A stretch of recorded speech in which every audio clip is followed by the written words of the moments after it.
locomotive place, designing locomotives and then working with the fabricators right out on the floor. Where was that at? What was that based at? That was down in Tenino, Washington. There's a rail line that goes through there, and they had an old rail maintenance building that they used, and they would do retrofits for engines and stuff, and paint jobs and all kinds of things. Wow. Yeah, but it was a modern trains, not the old steam, or was it a mixture of everything? Oh, it's all modern. Yeah, so diesel electric trains. Yeah. Okay. Yep. That's very cool. And then one day John walked up to you and said, "Hey, do you fish?" Is that how you guys met? Not exactly. Yeah. So the locomotive firm. So Morgan was working on, if I remember correctly, the Cummins diesel locomotive. There was like a new diesel project they were doing, and then I was working on a rail line that goes to Machu Picchu, up to the ruins. And so we were kind of both doing those, and then we came into work on a Tuesday, and the building was boarded up and closed, and the owner of the company had taken everyone's payroll money and fled the country. Oh wow! What a great guy. Yeah. So now he's in Canada. That's actually completely right. Yeah. He owns a trucking firm in Canada now. Yeah. Yeah. Or tow truck company. Yeah. No. We basically, weren't sure what we were going to do. We kind of pursued some other engineering jobs separately, and then ultimately formed Oak Avenue Engineering, which is an engineering firm that we started, still exists today, and started doing medical device design and engineering work, as well as outdoor products for primarily the mountain bike space and some other industries, a little bit of fly fishing work, and decided we wanted to make our own products. I especially just don't get a lot out of stereotypical nerdy engineering work, like for a medical device, because I just don't really care about the end product that much. I really enjoy doing fly fishing products and any kind of outdoor gear. So we formed TRXSTLE, and I guess that would have been 2016. Is that right, Morgan? My date's wrong. No, we got started in 2016, and then 2017 was the year we started prototyping the CRC system. Although at that time it was called the Olympian, but that was actually a really funny story. We got dissuaded from using that name by the Olympic Committee. Somebody warned us, like, hey, you might want to check with these guys, they might sue you. So we actually called them and got to talk to one of their lawyers, and she very politely but firmly was like, yeah, we'll sue you, please don't use that name. Oh, that was sweet. That was nice of them. Yeah. I mean, at least they were our word and not drag you on and be like, that's true. I don't know. Oh yeah. She's like blunt to the point. Apparently they have some kind of like constitutional amendment that protects their usage of the words like Olympic, Olympian, all that.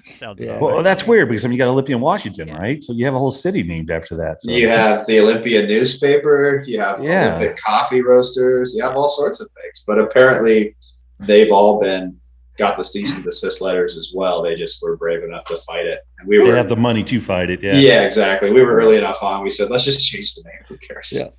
Yep. I like the name, and I get it where you guys came from, and the X for TRXSTLE. I read your bio too, so it was pretty interesting. So, cool. I didn't read it. Was nice. I'm not gonna lie. He doesn't read anybody's bio, not even his own. So when you guys started out, you guys didn't always have a brick and mortar building, huh? You guys, where did that look like? We were out in the garage or in a storage unit? Where did you guys start out as? All of the above at some point or another. So we actually started out. There's a very terrible video because I made it on YouTube somewhere that gets us to not to the Montana move, but up to our previous building before the Montana move, where we kind of split. But it started in my spare bedroom in Tumwater, Washington. And then from there, we renovated Morgan's 100-year-old garage, single bay garage. We took half of that single bay garage and made some desks, and it was just the two of us. We were pretty excited. Had a wood stove. Actually, it was a pretty cool office. It was pretty sweet, but very small, right? And we didn't have any room for anything. And then from there, ended up renting the back of a space of a pest control and construction company over in Olympia. It was a place they were actually making bogs in there. That's where, Robert, I think that's where you first met us, right? Was that right? Yeah. Oh, yeah. Yeah. So we renovated it, painted it, made a little deck. It turned out just fine, but very small. Again, probably about, I don't know, 1,500 square feet at best. And you had like a weird shape in that one. It was like that L shape, so it was really because it was literally just we split an old mechanic shop in half. So the pest control and construction office staff was in the front, and then behind that we were building fly fishing gear and shipping it out of the back to the poor UPS driver that had to figure out how to get through that alley. That was interesting, even with a pickup. That was interesting. Yeah, especially when I brought the trailer up that day. So actually, we picked up some product one time, and to save money, I went up to pick it up. It was a bunch of plastic, like raw material, and we went up to pick it up, and I rented a U-Haul to save money, and then I drove through that alley. And long story short, we didn't save any money. Yeah, I was like, "What was that noise? That was loud." Yeah. So, from there, we got a pretty nice building in Lacey, Washington, in a large office park where we had, pallet racks and tall ceilings and a little office area. It's about 1,700 square feet. I would say maybe close to 2,000. Were you guys I'm sorry. Go ahead. Oh, go ahead. No, it's okay. I was gonna say, were you just concentrating on one product at the time, the fly rod holder, or were you guys doing several things? Well, we had several things going. We had about 5 products that we were trying to get into production that were pretty much finalized and designed. So, I can't remember the timestamp of each building, where we were, but I can say that we were also launching a full apparel brand as part of the business. And it's a very large part of our business, actually, that continues to grow quite a bit. But we had a waterproof case that we had designed and gone to production on, a small one. And then as soon as I was like, I want the smallest waterproof case that's like bulletproof. You can throw it on the ground, shockproof. You can run it over. I want it like small, I want a cool graphic on it, a loud color. And I want it to just barely fit like all the cell phones, right? Like I just don't want a big one with like a little lanyard. We nailed it. We came out, and as it was, we hadn't even launched it yet, like on the website, and they came out with the iPhone 10, which ruined everything. Do not. Everything's huge. Oh no! I still have that case. It's actually on my boat right now. Really? About that. He puts his car keys in it. Yeah. I mean, that's what it's good for now. I mean, some guys with the older models, they love it, but it's not very many people anymore. We still sell a lot of them as like you just said, key holders. If you have key fob, you don't want to get wet, or people, a lot of people use it as a wallet box. and all that crap. Yeah. So then we launched the big water case. So we're just kind of growing that waterproof case line. I guess the best way to answer your question is we want to do carry products for mountain biking and fly fishing. So we aren't making the gear that lets you do it. We're making the gear that lets you carry your stuff. Hell yeah. Very nice. We're doing very well. And so were you guys fly fishermen when you were you are or aren't, or how did that go? I mean, I hear bicycles a lot, which is I'm cool with, and it's all good, but how did those two mix, or do they mix? So I'll start where you can kind of carry it up. So I've been fly fishing my whole life. I started fly fishing, I think I was 3 years old. This was the earliest photo I have. So it's been part of who I am for a very long time. And I just got more and more into it. I took a little pause in high school and decided I was a punk rock kid, wanted to live in a city. I like the choice. Good choice. Yeah. And then I realized, no, it wasn't quite for me. So I went back to where I belongs. But, Morgan comes from the mountain biking world. So we're about the same. I mountain bike a little bit because I grew up motocross riding and riding dirt bikes and stuff. So I understand it to a very small degree, but it's certainly not my world. And then I think similarly, Morgan, I introduced him to fly fishing. He does it, but he's definitely the mountain bike side. Yep. You can kind of share maybe how they connect, Morgan, if you'd like. Oh yeah. I think they go together perfect. It's like peanut butter and jelly, or what did my friend in college used to say? Skittles and beer. Skittles and beer. Yeah, they're fantastic. They, if you're looking at access or like covering a lot of ground, there's probably not much better than a mountain bike. You're not restricted by like Forest Service gates or anything like that. You can get to a lot of places you can't get to with motorized vehicles. A lot of times you're going to find trails that run along rivers and stuff like that. And, at this point with the gear we're putting out with our like bike packing system, it's so easy to bring fly gear along in a convenient way. There's no reason not to.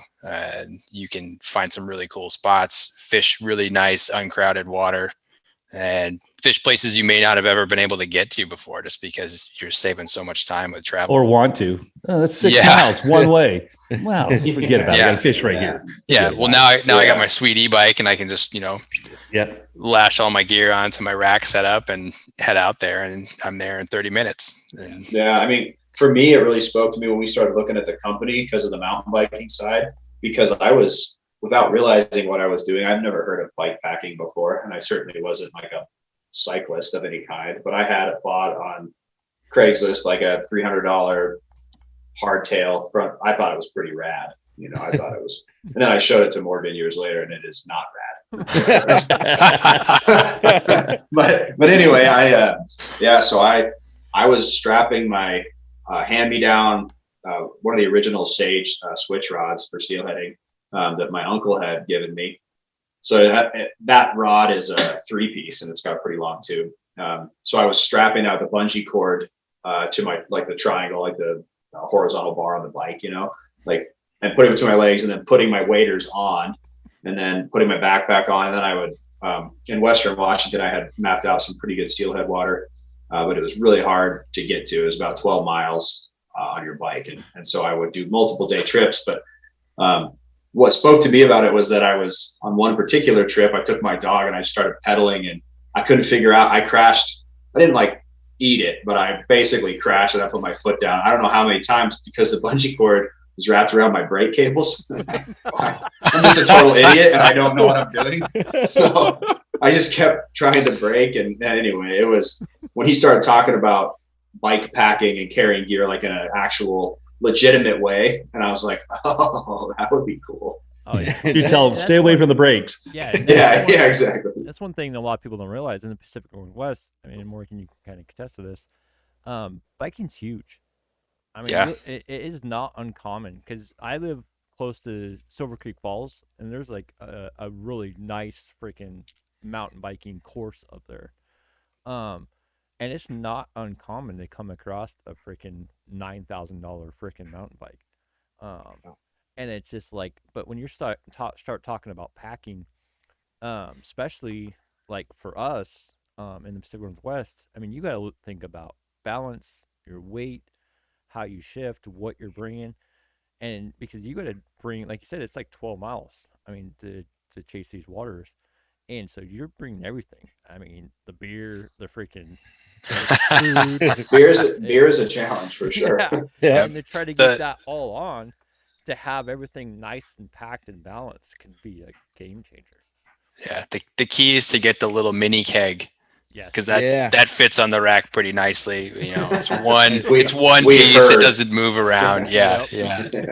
We think it fits pretty well. Yeah, there's so much mountain biking out here. It's incredible. It's one of the reasons I was excited to move here back in 2011.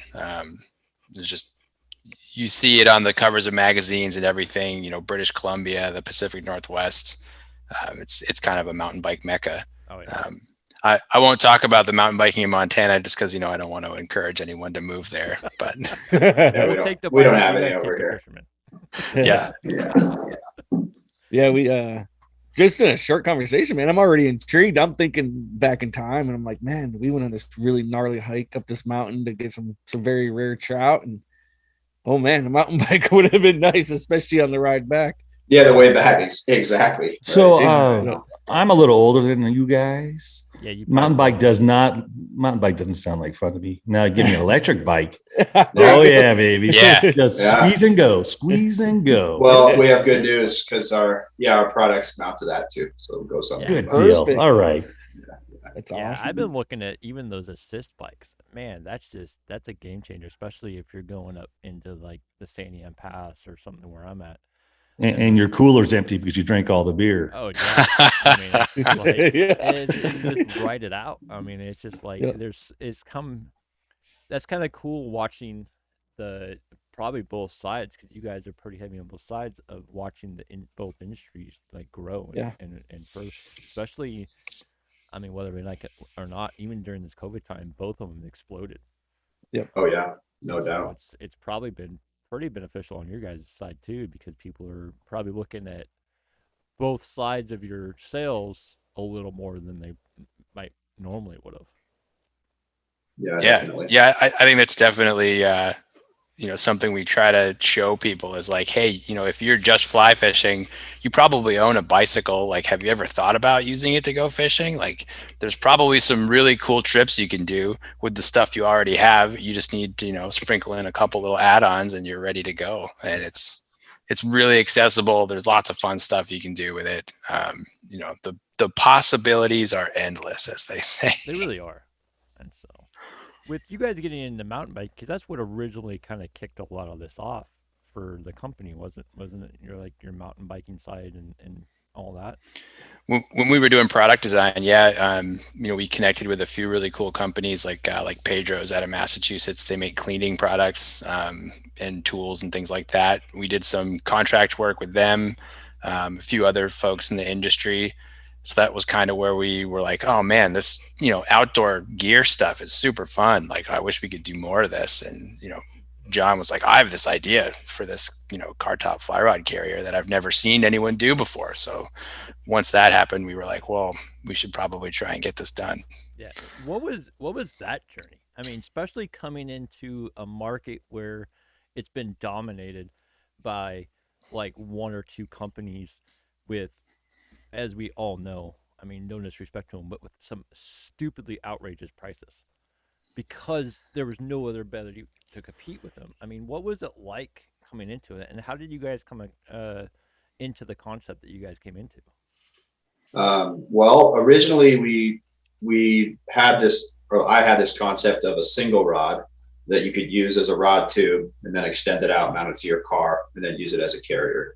I wasn't super interested at the time in leaving it on my car all the time, although I do now, and it's been great. But I think the majority of our customers leave it on all the time. But in the early stages, that was my thought. I traveled to Alaska to fish a lot, and I thought this would be great to bring with me because I've got a Suburban that sits at the cabin over there, and I can throw it on that when I get there, and I don't have to like put it away and break the rod down and all these types of things. And so started with that one single rod version. We had a few things we wanted to really change in the industry, I guess. One was price, and the associated quality with that price, which didn't seem to match from what we'd seen. And so we wanted to fix that. And then we really wanted to change like the way that it protected your rod, besides just being PVC pipe that it bangs around in and then snaps things. And we had some ideas on how to do that. And then we wanted to change the way it clamped. We didn't think you should have to have tools with you. That was sort of the idea, because it's easy on, easy off, quick. And then we went to Kickstarter, which was a huge learning experience. It was actually great, really good publicity. A lot of people found out about us. We weren't funded, not even close to our goal. And what we learned was, how much money you have to spend in marketing on Kickstarter to get funded. Oh yeah. Which we didn't know. So most people at that stage of Kickstarter were using it as a marketing platform. We found out years later, these companies that were funded for these crazy stories, $1 million, $2 million, they spent $1 million, $2 million in marketing. Yeah. Because it's really just a marketing exercise for them. They didn't really need the money for production. And it was, not to say there isn't some great success stories, I'm sure still, but that's sort of what we learned. We didn't spend a dime in marketing dollars because we didn't have it. Anyway, we went to Kickstarter. We found out, okay, nobody wants a single rod. We learned that right away. Nobody cares. They want at least two. So we were pretty devastated. We almost threw the towel in after we weren't funded, because there was no money. We had lost our jobs. What were we supposed to do? So we kind of took a deep breath, and I guess, as they say, pulled our boots up and redesigned it. We cut about 9 or 11 parts from the original design, which is huge. Yep. And then made it carry 2, made it more sleek, did some wind tunnel testing, in SolidWorks to make sure it's quiet and didn't, rattle and all these things. And went back to market. We actually ended up kind of an offshoot of the Shark Tank program. I don't know if you've ever heard of that, but I'm sure you have, but kind of an offshoot that local governments do, like local state. Ours was called the Think Tank. It was in Thurston County. So we went and pitched just like Shark Tank. The difference is that there was like 30 people in the room, and instead of 10 minutes, it's like 8-minute pitch, 45 minutes of questions. And, but we were really fortunate. The program had been around about 3 years at the time, and we were the first company to ever get funded. So we received our full asking and formed a board of investors, and sort of away we went to the races. Hell yeah. I'm glad you did.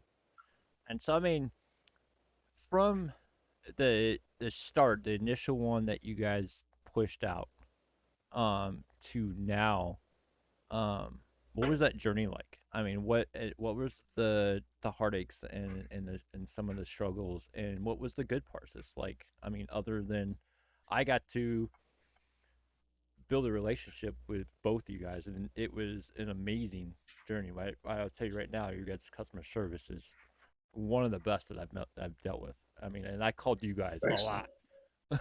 Like, hey, can you do this? And I know Morgan was probably like looking at his phone, going, "Oh, sweet mother of God, he's calling again." Yep. and I was part of that as too. And I can't remember. I think I spoke to John. It's like we were all bounced, and then I'd call Ryan like, "Hey, I just talked to these guys. They're gonna do blah blah blah blah." And he was like, "Oh," then he was like, "Yeah." And Morgan's like, "Yeah, I just got off the phone with Ryan too." So, dude, yeah, I can definitely attest to what you said. Your customer service is top notch, 100%. Yeah, but what was it like on that journey from actually, oh shit, we're on the market now, till the one that you have out now? It's wild. I mean, it's, we definitely pride ourselves on improving, listening to customers. I'm so thankful to hear you guys say that about customer service. I think everybody says we want to have the best customer service, right? Because why wouldn't you say that? But I mean, it's like a huge deal. And to this day, even as we're growing, Morgan is still the only person that talks directly to customers. He answers every email, every phone call, besides social media, which would just be me. I mean, none of our staff do that, still us. So a lot of people don't know that when you hit us on Instagram or whatever it is. There's a few cases where someone's taken over Instagram for me or some other social media platform or something. But whether you're chatting with us on our website chat or wherever, it's one of the two of us. It's nobody else. So we really try. But as far as the journey, the biggest learning or failure, I guess you could say, was our original liners. So I kind of mentioned earlier that we really wanted to protect rods way better than just a PVC tube, right? So our original concept, and we went to market with it. So our original concept was a 32-inch long condom. So let me explain. I remember those. Yeah. So essentially, we dip molded some latex. It starts at 32 inches inside the carrier, roughly 34, I think it is actually. But when it's collapsed, right, and then when you would stretch, this is the original one. When you would stretch it out, those would stretch with the unit and create kind of a suspension system inside the carrier. So when you put your rod inside that condom, and then when you're driving around, it's sealed and suspended inside. We tested it for probably a whole year, drove around with them. I still have the single rod version from Kickstarter, and that condom I made with an exercise band, like a yoga band, and then I glued it in a circle. It wasn't even like a molded one. It is still working right now. I could go open it up and put a rod in. Right. So I was like, oh, this is going to be great. I mean, this is a super cool idea. Super hard to make and get right because of the wall thickness of that. There's a reason condoms aren't that big. There's probably a couple of reasons. Yeah. But it's yeah. I think it's the only one, guys. But they're the big problem. First one, if you're not working out a lot, you're not gonna be able to open it. It's pretty hard. It starts building up a lot of tension. Now you got a lot of danger of pinching. What if it shuts? I had to spend all this time engineering safety parts of the buttons. So we created this top hat style when it would come out and lock in place. In order to close it, you have to line the two holes up just right before you could push the button down because it had like a top hat. Well, no one understood that, so they all just thought the buttons didn't work, right? Because you wouldn't line them up before you push them. So they go, I can't push them in. You'd get them returned. They'd have screwdriver marks on them, Also, and then the real hell happened, which was salt guys started leaving their rod in there for a long time with the salt, right? And it started degrading. And we have a warranty program, so we wanted to ship you new ones and all that. It just became really bad, like, oh God, this isn't going to last. It's not going to stand the test of time, which is like obviously what we want. So ultimately, it's a long story, but it was another almost throwing the towel in because we were still young and broke and, trying to, it's so important, right? It's like the only product you really have. You need everyone to understand who you are as a company and what to expect from you. It's so scary. And we ended up going, actually, I don't know if I think this is the correct timeline. Ryan, I talked to you. I remember it.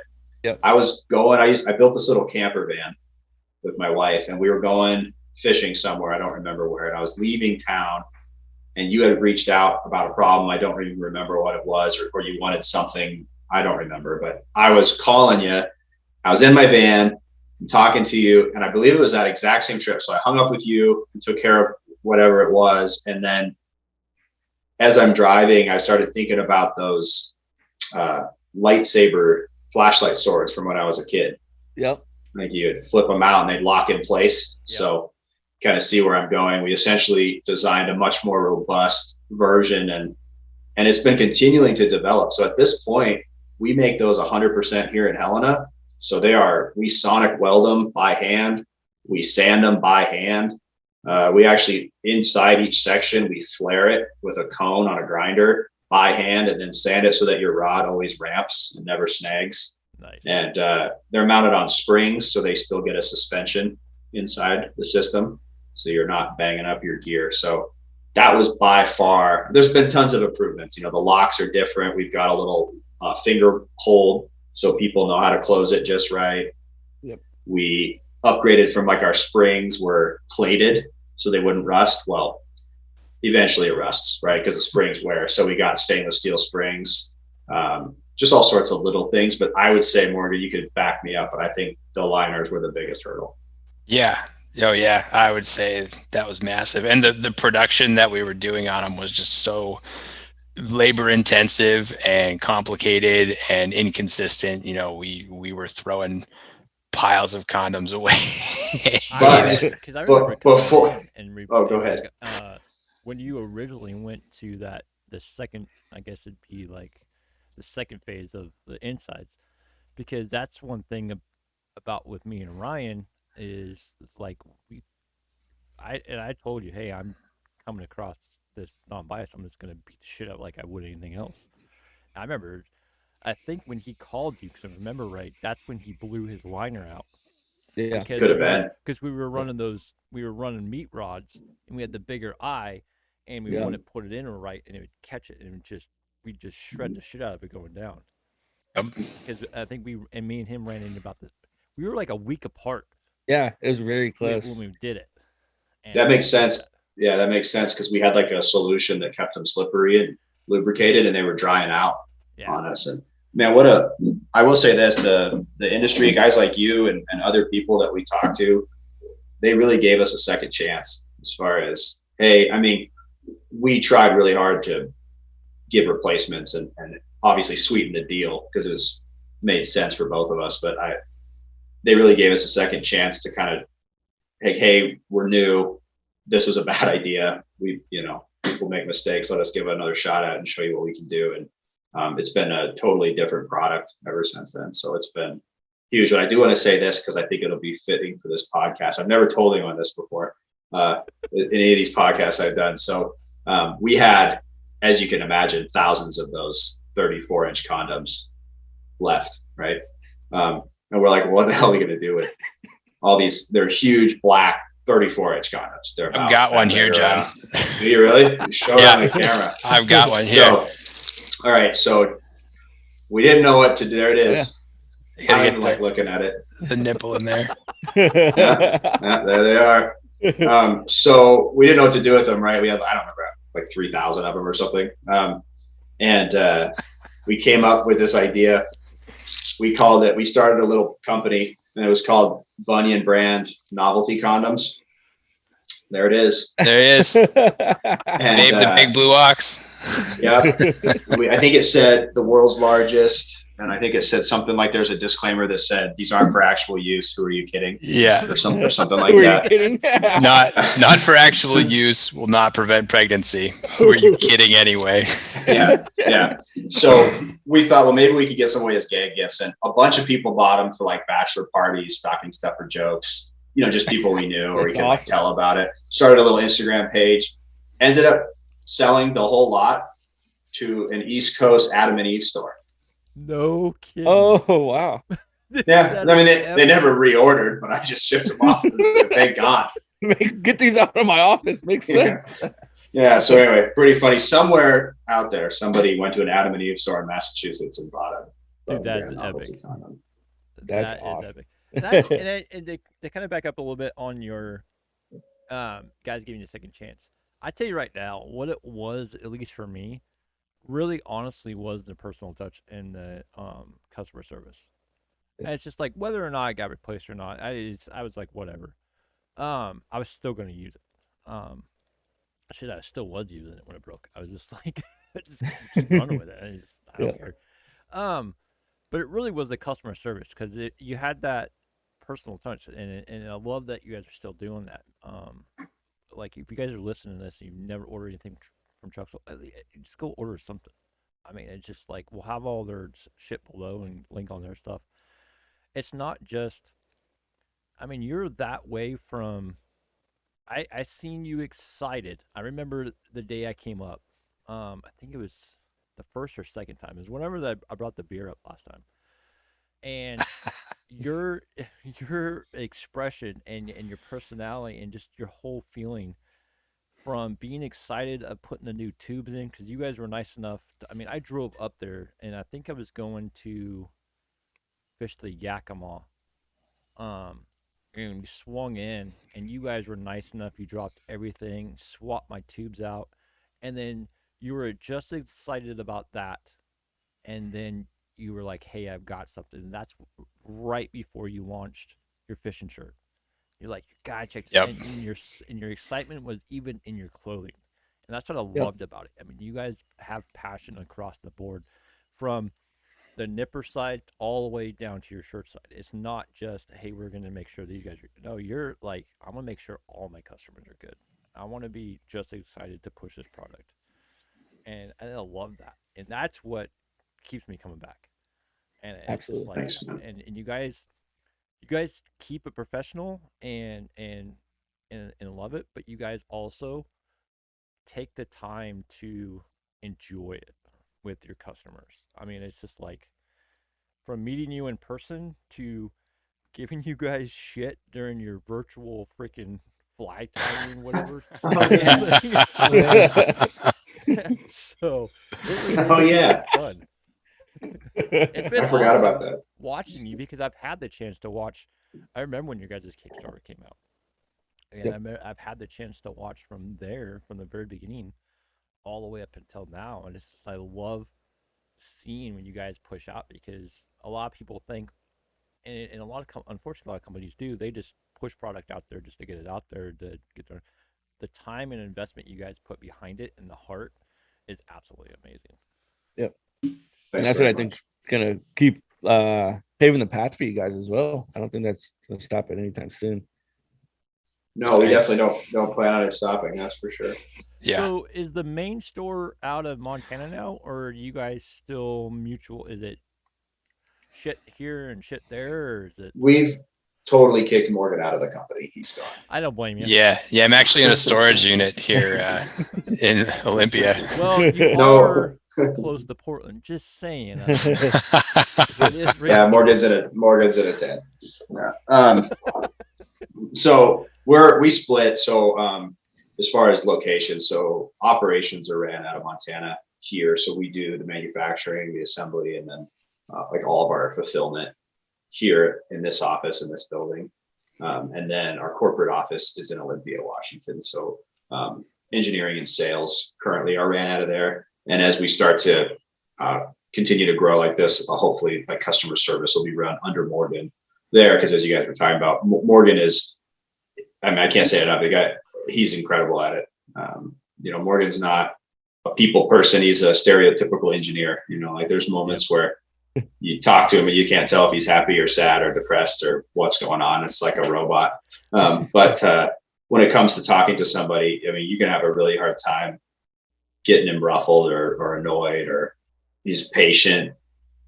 It's helpful. It's also a huge benefit to have an engineer that designed whatever product you're asking a question about be able to pull the CAD up and just send you a screenshot, which we do all the time. Yep. And just say, this is what we're talking about. It's right here. This bolt. If you bought this bolt, we only sell 5 sizes because that takes care of 99.9% of every roof rack. But if you really have a special case that you made or something, here's a bolt. You can get it at Home Depot if you want, or we can order it for you. That guy. Morgan's the right guy for it. For sure. Yeah. So I'm sure we did chat. I was the idiot, like, hey, I'm gonna fabricate my own mounts.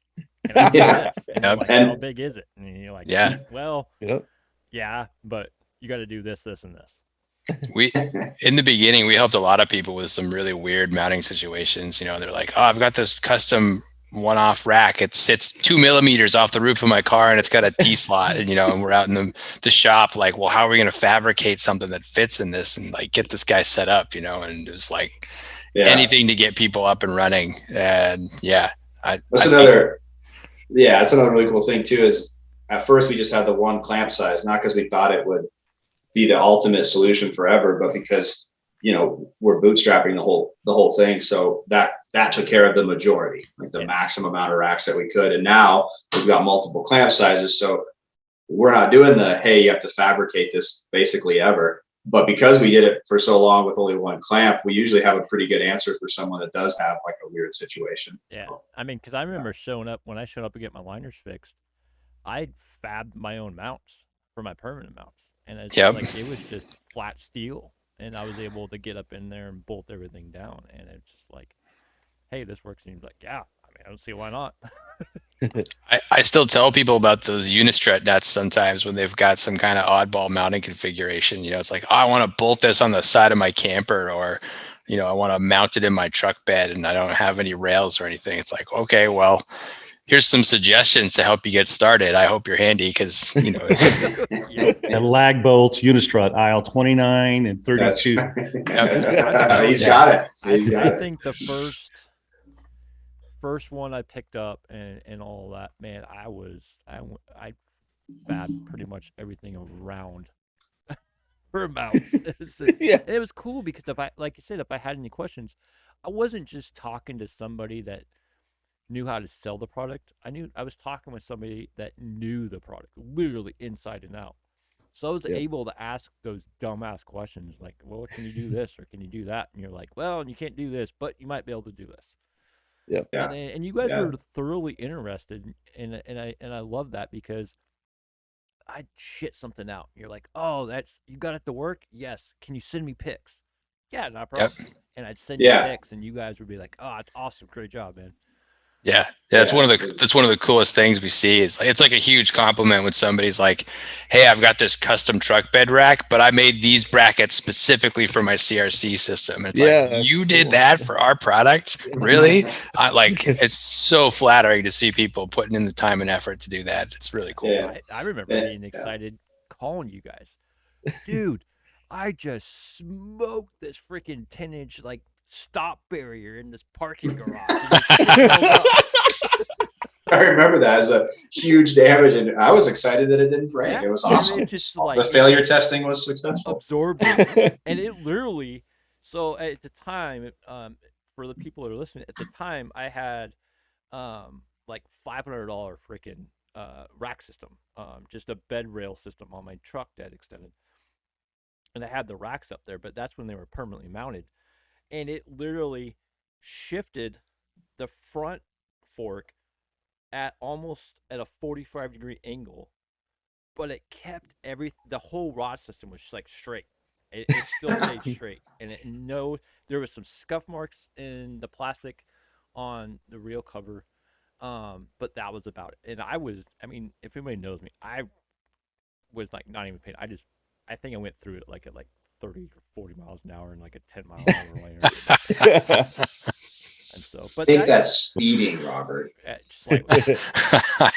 That was. Doesn't that void the warranty, guys? Now that you know the truth, Yeah. Hey, actually, we're going to need all that. Like the first month into it. Send him a bill, by the way. Yeah, I'm starting typing. Yeah, you don't bother me. It's Morgan when he starts leaning forward. Then we have. Yeah. It's like I did warn them. If there's something to break on this, I will find it. Yeah, this is going on your permanent record, Robert. Yeah. You just earned a star. Yeah, here, let me take this up. Never send Rob anything else. Okay, yeah, I got you. Rob's on the ban. So here's a T-shirt. Let's hope he does well with the T-shirt. Yeah. I'm just saying, I am technically the only one right now wearing your guys' sweaters. So I mean, it's just like I was going to say that's the OG too. Yeah. Yours is in way better shape than mine too. Yeah, and that's something we were talking about with Morgan knowing the product.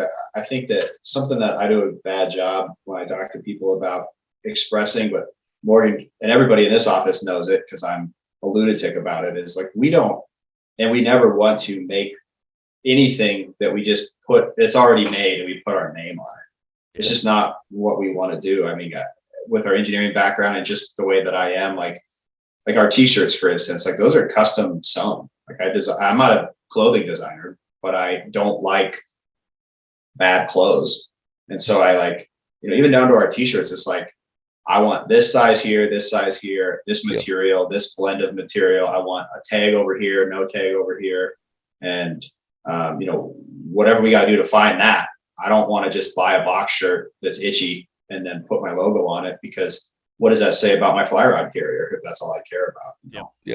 Yeah. So talking about your T-shirts, but your artwork on it, you have Miss Brown, I think it is. What's her name? Yeah, Morgan Brown. She's incredible. How'd you guys find her? Or she find you guys or coffee shop? I did find her. That was through social media, actually. I remember when you found she was doing. I don't know how. I don't remember how. I think it just came across something she had done, and I thought it was awesome. And I had this idea.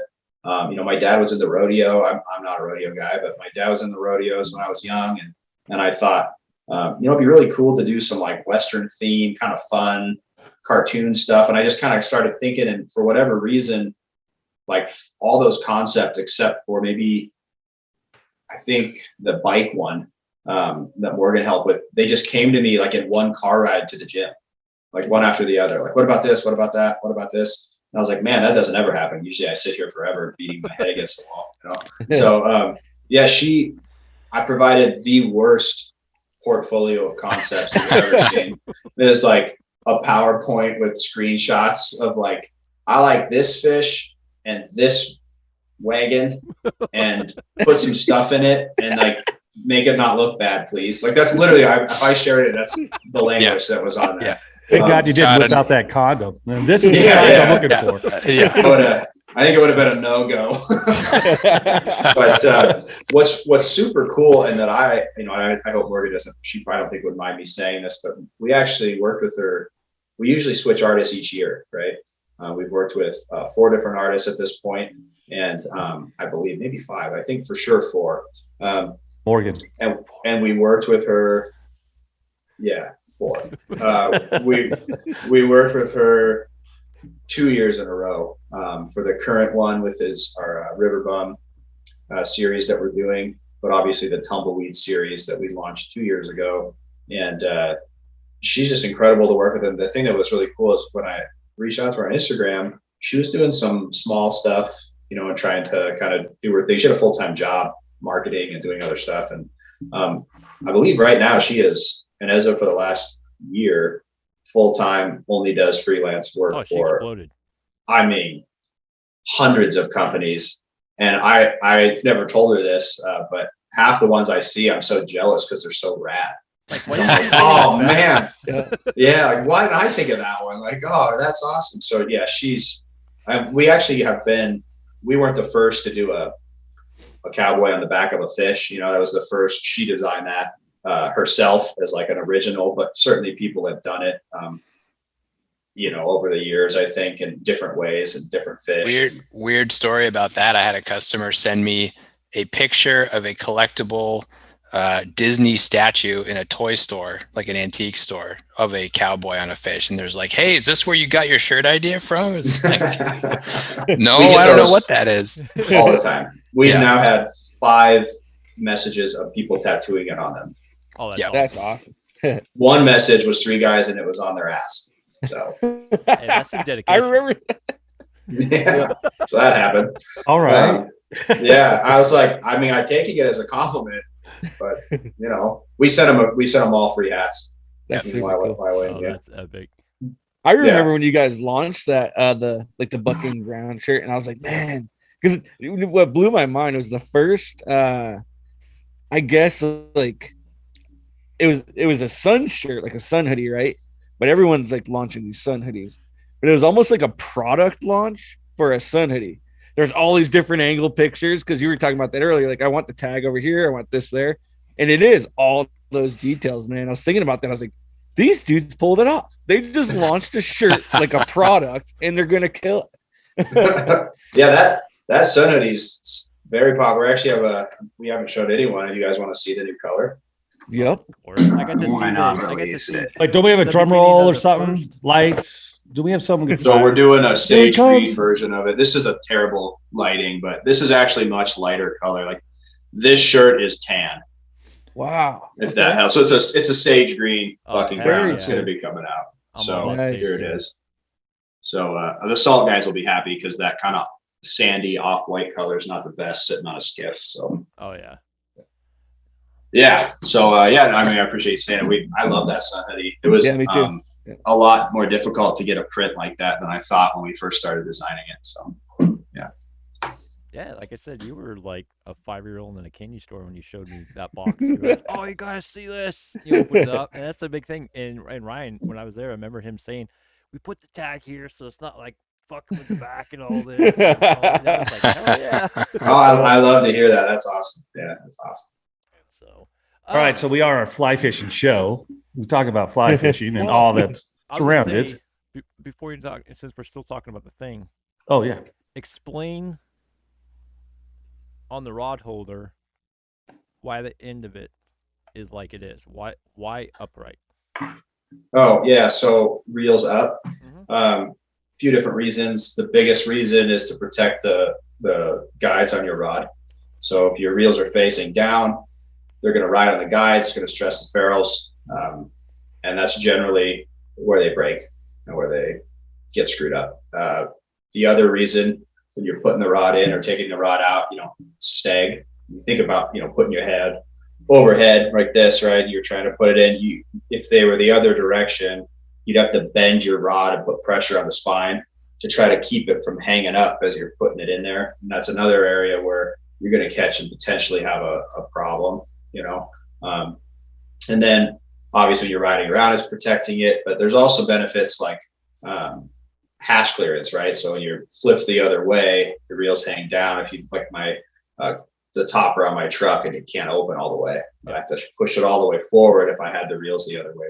So reels up, you get more clearance. And I think finally, I'd say the final benefit is because the reels are up, you don't have to have risers to accommodate for that. If you're mounting it, like if it's overhanging into empty space behind your vehicle, no worries, right? But if you're mounting it like on a Subaru or a 4Runner is a popular one, where you have to push it forward to get out of the way of your hatchback. If the reels face up, you're basically such a low profile, you're almost sitting right on the bar. So, getting into your garage is not as big of an issue. Actually, you would think maybe because it's sticking up, but the height you save from having to rise it is superior. So, for sure.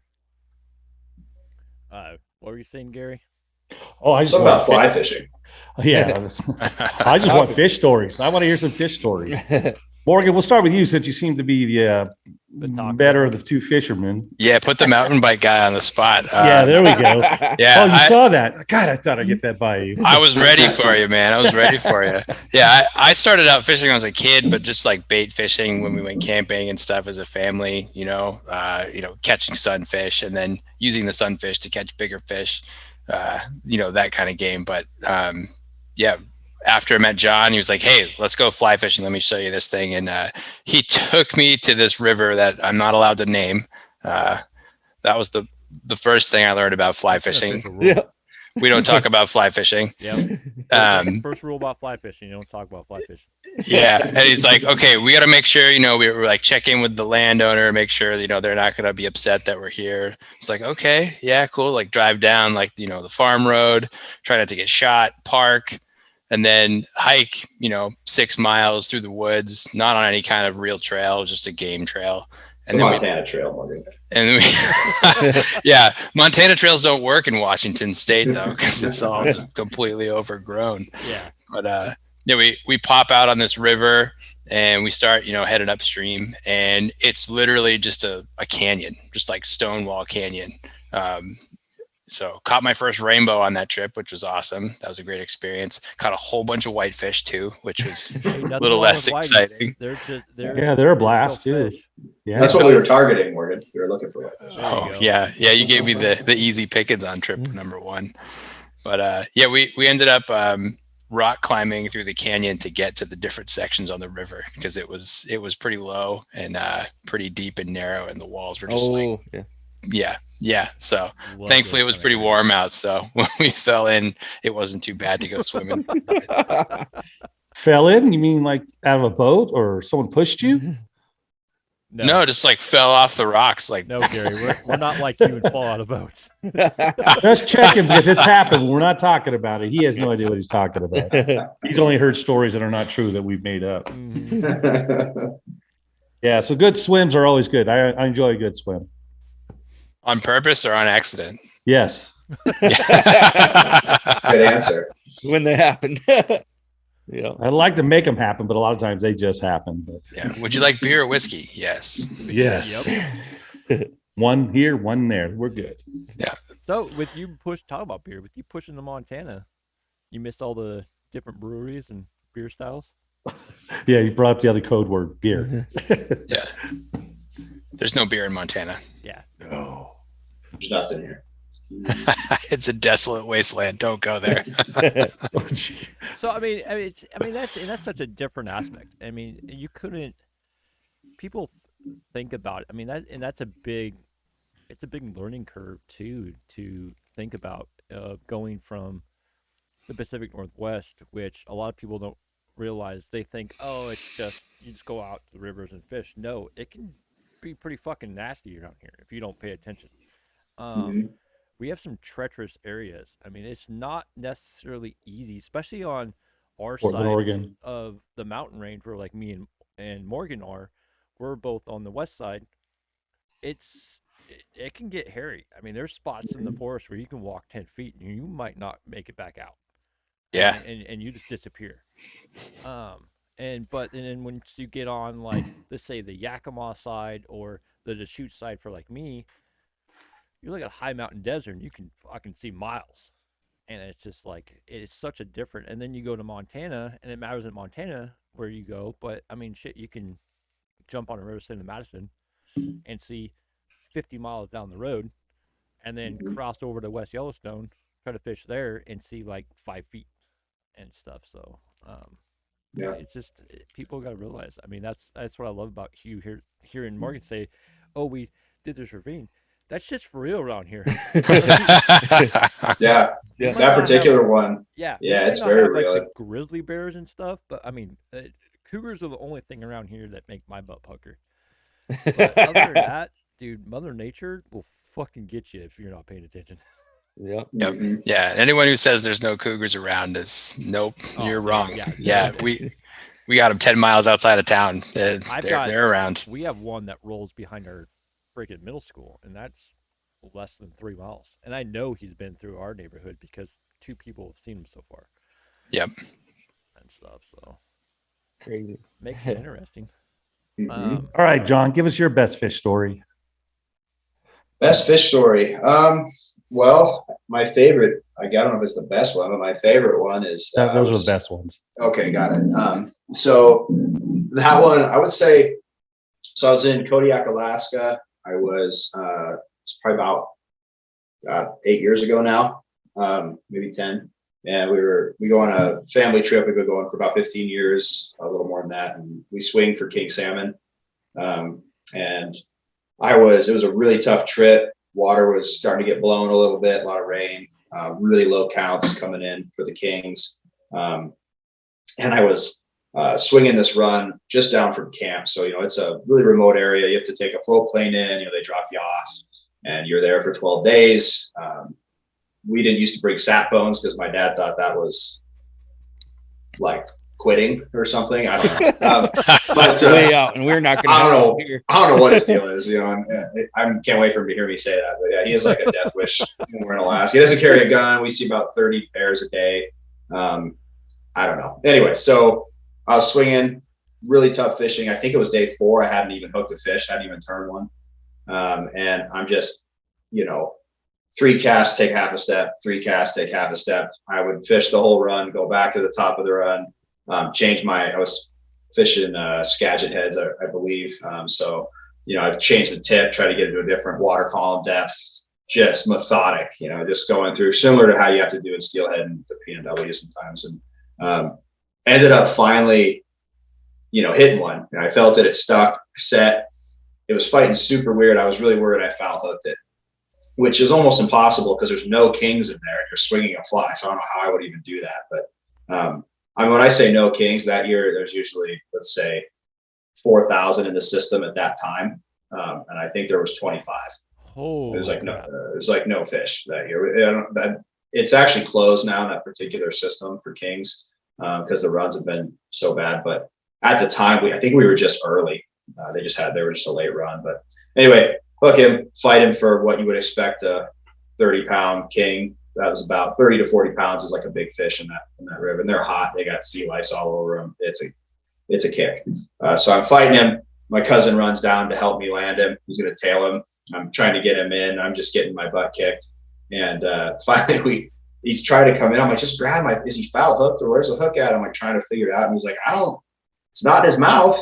I don't see it. And I'm going, what? And I'm trying to look at it. And anyway, he catches it. So that fish was lassoed. So I had wrapped the line somehow. I'm guessing it hit maybe his adipose, like coming around the top or something, or maybe the tail fin, and then it somehow came, and then the fly hooked the line and just was able to. Their tails are so big, it just hung on. So he literally just unhooked the thing and he was off. Holy crap! It's the craziest thing. I wouldn't believe me if I heard me saying it, but that's what happened. And actually, just not to plug something, but we have a shirt that's called the Pedal Cowboy, and it's a picture of a guy on a bike lassoing a fish. That's why. Oh man! Now we know the story behind it. There it is. Yeah. That's awesome. It's pretty weird. Epic. Pretty weird. So let me ask you this, guys. What does the future of TRXSTLE look like? What are you guys going to be doing? You guys coming out with any new products you want to give us a sneak peek into, or no? Yeah, so we are right now launching that bike packing product called the Jerry-On. That is finished with production, and we are just finishing some packaging and manual edits right now and going through some quality checks. And we are already going to be, that's already going out to some retailers, and it'll be launching. It's on pre-sale right now, but it'll be available and shipping next month. So that's the big one. We've been working on that for 4 years. It's gone through more design iterations than the fly rod carrier has. And very, very excited about it. I'm a big bow hunter. I really love archery hunting, and it's going to be a game changer for me to put my bow on my, I don't have an e-bike, but if I did, to get into areas that I can't pedal, but just to get further back with my fly rod or my bow. And I'm just really excited about finally, we've been talking about multi-sport and and we have only had fly fishing products, right? Because it's always just been the two of us. So it's like can only come out with stuff so long. It's a lot of money to tool up and create products and, do all that at a big risk. So Morgan's got a growing family of twins and a 5-year-old, and Congratulations. I've got a dog, and and Congratulations. She would be upset if I said it. But the future would be really leveraging or leaning into carry products. So we have a whole bunch of products that are going to attach to that Gerium for, think fly fishing, think rigged fly rods, think all sorts of different gear. And then we're also expanding our waterproof cases. So we've got quite a few designs that will be launching possibly the end of the year, but certainly next, that are larger, a little more travel oriented, and a little more boat oriented for larger capacity. So Very cool. I know I wanted to bring something up, and I kind of wanted to bring it up earlier, because you guys showed me a huge amount of love from my film. You guys were there at the very beginning, and you were very, very supportive. What about your guys' film that you guys had at mid festivals? How'd that come out to be? The old one called Bridging the Gap, the one from a while back, or are you talking about the recent one with Ethan Parsons? The recent one with Ethan. Nobody cares about your because you guys made it. Which I gotta That's say, fair.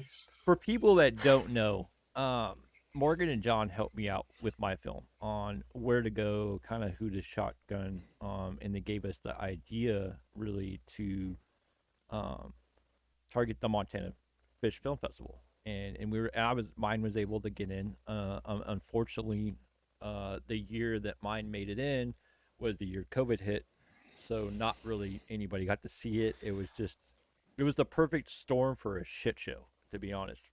For that, we saw it in Helena, man. People loved it, and which was awesome. I love that it was able to get it produced out there before it got hit too hard and stuff. So but the new one with Ethan, I'm kind of curious about how that all came about.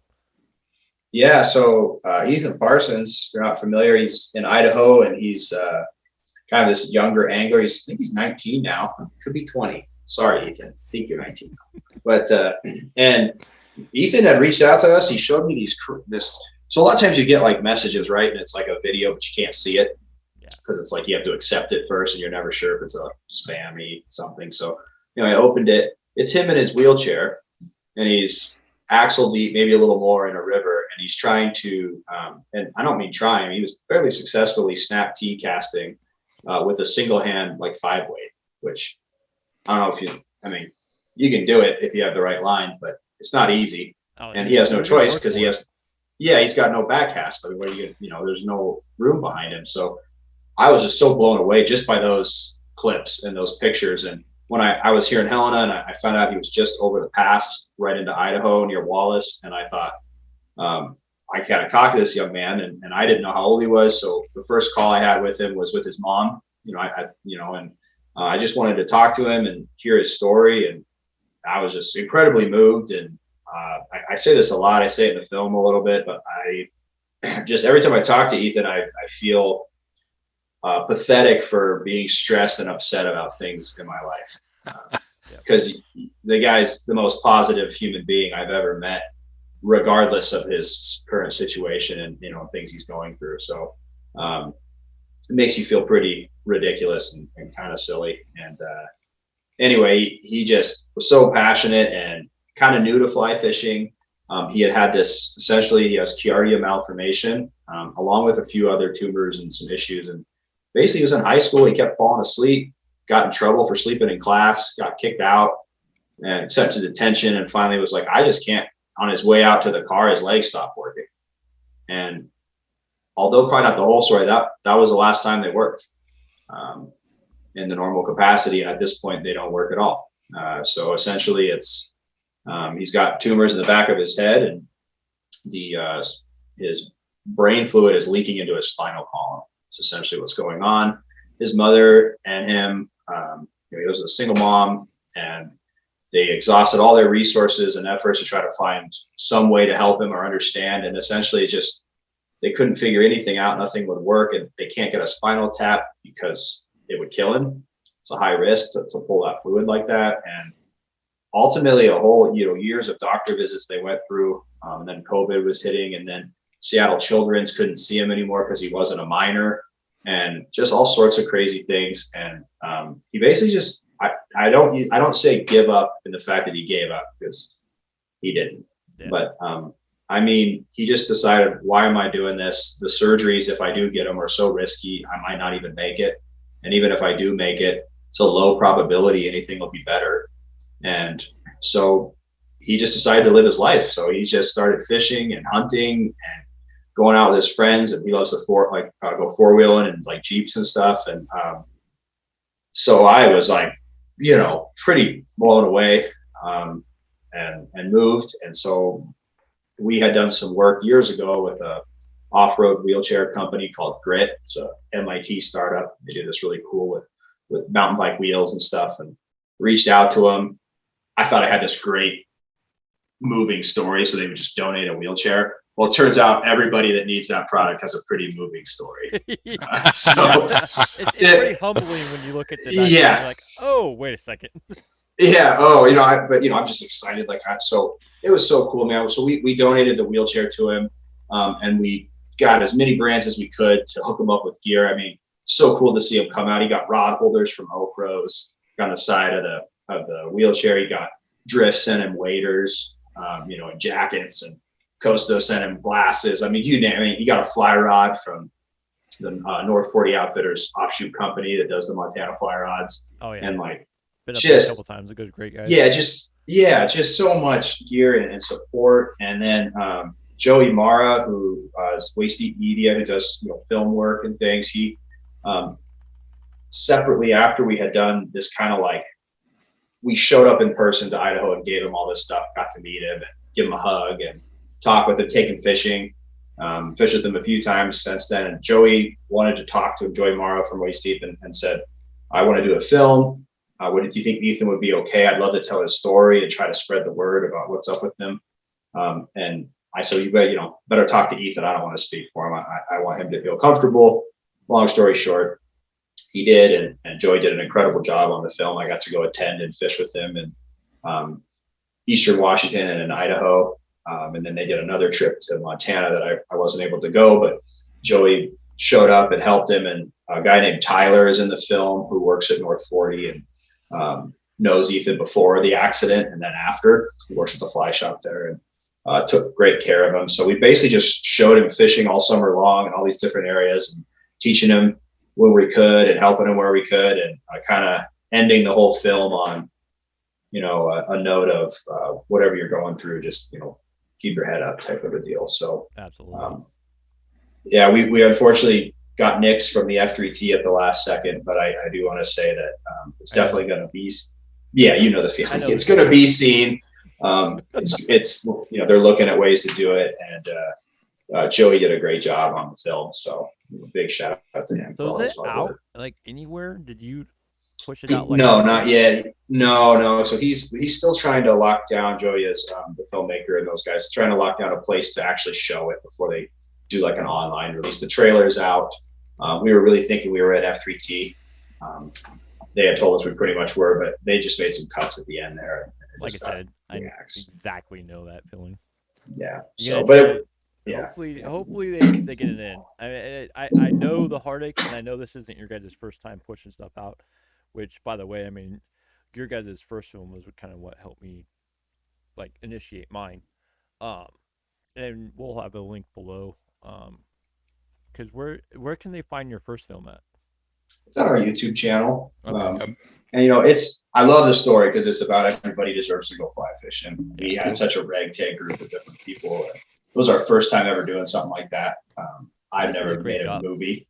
Well, I can't take credit. I helped put it together, but I don't know what I'm doing behind the camera. It's horrible. It's pretty obvious which ones I film on our website versus someone that knows what they're doing. But thanks, I appreciate it, and I love the story, and we've come a ways from it, but I think it stands out. So. Oh yeah, and we'll have a link below. So if you guys we'll have a link to their YouTube so you can check out all their stuff, even their first videos explaining to you how to properly open and close the fridge. Yes. Yeah, there's some old ones on there, but I leave them on because they're nostalgic. Oh yeah, I think I've watched every single YouTube video that you've had. Yep. Very cool. Well, John and Morgan, thank you guys very much for being on the podcast today. And last, before I let you guys go, I just wanted to open the floor. If you guys want to give a shout out to anyone or some words of advice or anything like that, floor is yours, guys. Man, I didn't expect that one. All right, well, shout out to you guys for having us on. I mean, I'm super excited for what you guys are doing. You're all great people. I'm Stan the man, just met you for the first time, but you seem pretty good. Yeah, you're easily fooled. I like that about you. He's a cool human being. I really like him. But we're not talking about streamers. We're all good. Anyway, so the streamers that I was mentioning, Yes. Yeah. triple articulated. You're gonna Put like your seatbelts on, boys. We're going Just for a another minute. I'll hour. get you some material. My dryer just ended. I'll be right back. But no, so I mean, we really appreciate it, you guys, and it's nice to be able to talk to you. And I really like the casual nature of it. I think it's pretty neat what you guys are doing as far as much different than other podcasts and the things that we've done. So hopefully we didn't talk about the products too much and ruin your show, but we appreciate being on. I stopped recording like 5 minutes into it. Been downhill from there. All right, Morgan, talk our ears off, Morgan. Come on, give You us got some. it. Yeah. Well, definitely thank you guys for having us on. This was super duper fun. I really appreciate the opportunity. As far as shout outs and thank yous, well, thanks to John. He's a fantastic business partner. We'll get all mushy on this one. I'd like to say, thanks to my wife as well, Tara, for watching the kids so I could be here tonight. Oh yeah. Yeah, I didn't hear him. That was pretty good. She did a good job. Yeah. always appreciate the support in that department for sure. Thanks to all the TRXSTLE fans out there. You guys make it worth it. Awesome. For sure. Yeah, Good absolutely. one. Good job. Yeah. Well done. Yeah, really quick before you guys go, I do want to shout out to Scott over at Lidrig. That guy? we worked No. with him. Nope. Yeah, we've worked with him for quite a while. He's doing some really cool things. So That's awesome. it's been a great relationship there too, and I know he's always saying thanks to us. So I know You should have heard the shit talking he talked about you guys. Yeah, I take it all back. That's a good call. That's good cover. Well, thank you guys. This has been John and Morgan with TRXSTLE. Make sure you guys check them out. We'll have the links below. This has been Century Free Outdoors Podcast.